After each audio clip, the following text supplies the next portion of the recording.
దేవుడు కూడా క్షమించలేని పాపం ఏమైనా ఉందా? ఉంటే ఏంటా పాపం? ఈ వచనాల్లో మనం చూస్తే మనుషులు చేసే ప్రతి పాపానికి క్షమాపణ ఉంది, కానీ పరిశుద్ధాత్ముని దూషిస్తే ఈ యుగంలో కానీ రాబో యుగంలో కానీ క్షమాపణ లేదు అని మనకు కనిపిస్తుంది. అయితే ఈ పాపం మీరెప్పుడైనా చేశారేమో అని ఇక క్షమాపణ లేదని భయపడుతున్నారా? ఈ వచనం అసలు ఏం చెప్తుందో చూద్దాం. యేసు ప్రభు ఈ భూమి మీద పరిచర్య చేసిన కాలంలో ఆయన పరిశుద్ధాత్మ శక్తి ద్వారా ఎన్నో అద్భుతాలు చేసినప్పుడు కొందరు పరిసయ్యులు ఈ అద్భుతాలు ఈయన దురాత్మ శక్తి ద్వారా చేస్తున్నాడని ఆరోపించారు.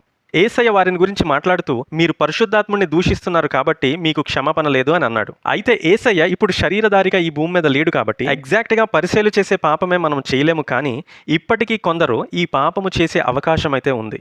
పరిశుద్ధాత్ముని యొక్క పని మానవుల హృదయాలు క్రీస్తు వైపు త్రిప్పడం, పాపాలు ఒప్పింపజేయడం, మారుమనస్సు కలుగజేయడం.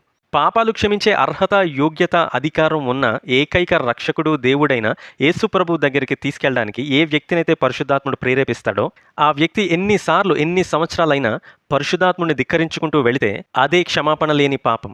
ఎందుకంటే పాపము క్షమించే దేవుని దగ్గరికి ఆ వ్యక్తి వెళ్ళడానికి ఇష్టపడట్లేదు కాబట్టి ఇక ఆ వ్యక్తి పాపాలు ఎలా క్షమించబడతాయి?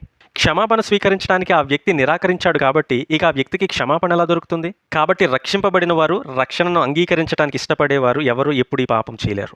ఎందుకంటే రక్షణలోనికి నడిపించడానికి పరిశుద్ధాత్ముడు ప్రయత్నిస్తున్న నిత్యము ఆ పరిశుద్ధాత్ముడిని త్రోసిపుచ్చడమే ఈ క్షమించరాని పాపం.